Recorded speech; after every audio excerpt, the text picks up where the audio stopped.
नमस्कार, मैं हूं पुण्य प्रसून वाजपेयी।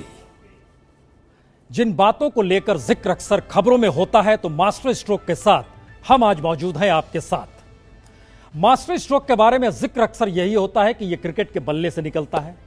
कोई बेहतरीन दांव खेल दिया जाए तो भी चलता है, और राजनेताओं के मास्टर स्ट्रोक के बारे में तो पूछिए नहीं। लेकिन कहते हैं मीडिया का काम तो जनता की आवाज को सामने लाना होता है। बात मास्टर स्ट्रोक में सब होगी, लेकिन आइए जरा सिलसिला शुरू करते हैं। हर दिन कुछ चेहरे उभर कर आते हैं। आज के चेहरे डराने वाले नहीं, लेकिन दुख और शायद त्रासदी को जतलाने वाले जरूर हैं। 8 चेहरे जो आज उभर कर आए हैं, उन 8 चेहरों में पहला चेहरा दलित हिंसा का है। एक ऐसी हिंसा जिसके जरिए पहली बार इस देश ने महसूस किया कि जो तबका हाशिए पर है वो सड़क पर आ जाए। उसके बाद कौन सी स्थिति बनती है? क्या यह स्थिति इंस्टीट्यूशंस के फेल की है? और उसके साथ जुड़ गई 7 मौत। जी, एक के बाद एक मौत का सिलसिला जो मध्य प्रदेश में शुरू हुआ, बढ़ता चला गया। कई जगहों पर जिस तरीके की हिंसा हुई वो वाकई यकीनन डराने वाली थी। और राजस्थान के अलवर में भी एक मौत हो गई। तीसरी तस्वीर वाकई दुखद है। एक नवजात शिशु मर गया, फंस गया था बंद में, फंस गई थी स्थितियों के साथ। और दूसरी मौत बिजनौर में हुई है, वह अभी सड़क में एंबुलेंस में फंस गया। प्रधानमंत्री जागे, उन्होंने पुनर्विचार याचिका का निर्देश दिया। रविशंकर प्रसाद पहुंचे, थावर सिंह गहलोत सामने आए और फिर पुनर्विचार याचिका SC/ST एक्ट को लेकर कई दिन बाद सरकार जागी कि दरअसल कानून तो कड़ा लगना चाहिए।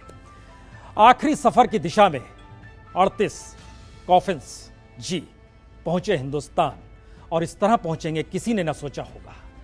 उसके बाद की तस्वीर है माफी दर माफी, लंबी फेरिस्त होती जा रही है और आज अरुण जेटली से भी माफी मांग ली गई। इस माफी के सिलसिले के पीछे सियासत ने सफलता दिलाई, असफलता दिलाई, आकलन करते रहिए, लेकिन ऐसी तस्वीर डराती। और सबसे बड़ी तस्वीर तो महंगा पेट्रोल सबसे ज्यादा है मौजूदा वक्त की सरकार के दौर में, बीते 4 बरस के दौर में। और इसके बाद की जो तस्वीर है वो दरअसल उन युवाओं के लिए है। NHRC नोटिस दे रही है, हाईकोर्ट ने पूछा है, सुप्रीम कोर्ट 4 तारीख को सुनवाई करेगी। ये क्या पूरा मामला है और क्या करना चाहिए? यानी बच्चों के भविष्य के साथ खिलवाड़ होने की स्थिति के बीच में अगर देश खड़ा है तो मास्टर स्ट्रोक का मतलब क्या निकाला जाए? मतलब जो भी निकालिए, लेकिन इन तस्वीरों के बीच हमें लगता है सबसे पहले उन तस्वीरों को देखना जरूरी है, उन व्यक्तियों के नाम जानना जरूरी है जो आज मर गए।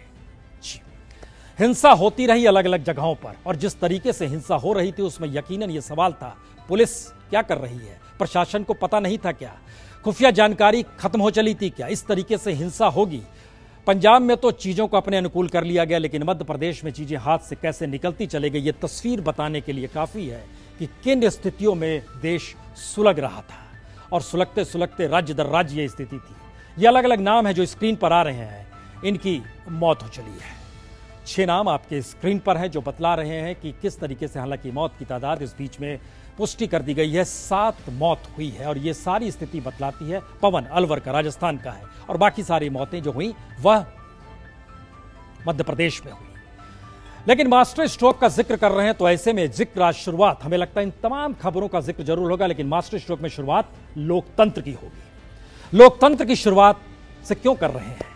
लोकतंत्र रहता है तो कहते हैं हर इंस्टीट्यूशन साथ आपके रहता है, और इंस्टीट्यूशन अगर आपके साथ चल रहा है तो फिर मौजूदा वक्त की सच तो यही माना जाता है कि लोकतंत्र कम से कम हिंदुस्तान में जिंदा है। और इस लोकतंत्र के आश्रय हमें लगता है जानना समझना चाहिए भारत किन गलियों से गुजर रहा है, और आजादी के 70 बरस बाद भी हम उन संस्थानों को खोजना चाह रहे हैं। अगर वो रहते तो शायद यह हिंसा ना होती, अगर वो रहते तो शायद हिंदुस्तान की पार्लियामेंट भी चलती नजर आती, और अगर वो रहते तो हिंदुस्तान की यह तासीर ना होती जो आज बन चुकी है। हर बात का जिक्र होगा, लेकिन शुरुआत इस डेमोक्रेसी के हिस्से से देख लीजिए।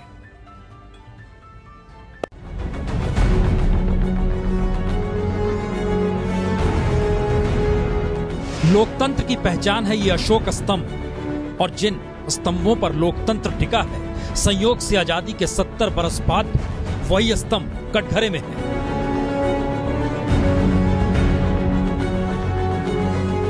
सुप्रीम कोर्ट की कार्यप्रणाली पर 4 मुख्य न्यायाधीश जनता के सामने आ गए, तो अब सांसदों की टोली देश के चीफ जस्टिस के खिलाफ महाभियोग लाने की तैयारी कर चुकी है। जबकि लोकतंत्र का मंदिर संसद खुद अपने होने के सवालों में कैद हो चुका है। अविश्वास प्रस्ताव और विरोध की सियासत ने संसद को ठप रहना सिखा दिया। तो दागी मामले और रईसी ने जन सरोकार खत्म कर दिए हैं। देश के विकास की धुरी बना बैंकिंग सेक्टर ही फेल हो चला है। बीते 3 बरस में 8,743 फ्रॉड हो गए तो जनता का 8.5 लाख करोड़ से ज्यादा रुपया रईसों को कर्ज दे दिया गया, जो लौटेगा नहीं। इस पर सरकार भी अब मुहर धीरे धीरे लगा रही है। शिक्षा तंत्र कितना कमजोर, यह सिर्फ पेपर लीक का सच नहीं, बल्कि पूरे देश में हर स्तर की शिक्षा के लिए सरकार के पास महज 76,000 करोड़ रुपए हैं।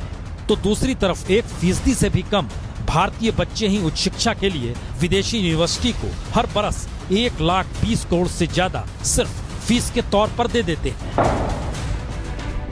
और स्वास्थ्य सेवा कितनी बीमार है, यह अस्पतालों में बेड की कमी या डॉक्टरों के ना होना भर नहीं, बल्कि इलाज भी मुनाफा कमाने का जरिया बना दिया गया है। स्वास्थ्य सेवा के लिए सरकार के पास बजट में सिर्फ 57,000 करोड़ रुपए है, तो दूसरी तरफ हेल्थ सर्विस के जरिए निजी अस्पतालों की कमाई 6.5 लाख करोड़ पार कर रही है।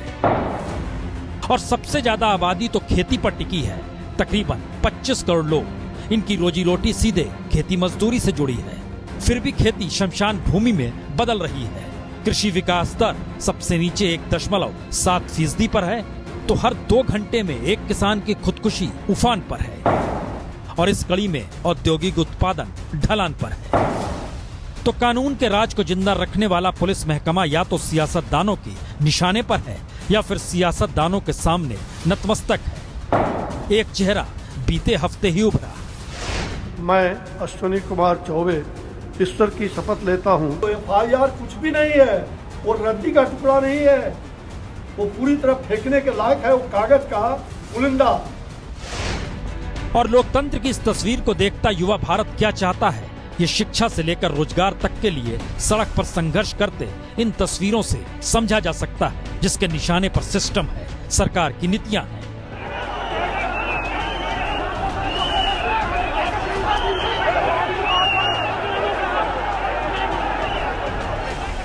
पर दूसरी तरफ युवा सपनों को भी वोटर मानकर लोकतंत्र का राग गाने में कोई पीछे नहीं।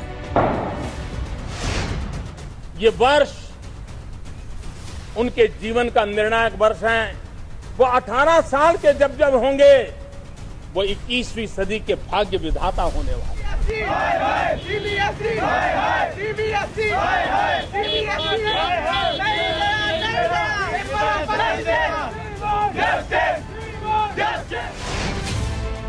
तो क्या लोकतंत्र के इस चेहरे को देखकर आप निराश हैं, या फिर लोकतंत्र शब्द ही मौजूदा वक्त में अपनी उपयोगिता खो रहा है, क्योंकि देश में जो बहस है वह तो आम हो चली है। सुन लीजिए उसे। खबरों के दौर में ना रहिए बेखबर, हर खबर की हम लेंगे खबर। मेरे साथ जुड़िए रात 9 बजे मास्टर स्ट्रोक सिर्फ एबीपी न्यूज पर।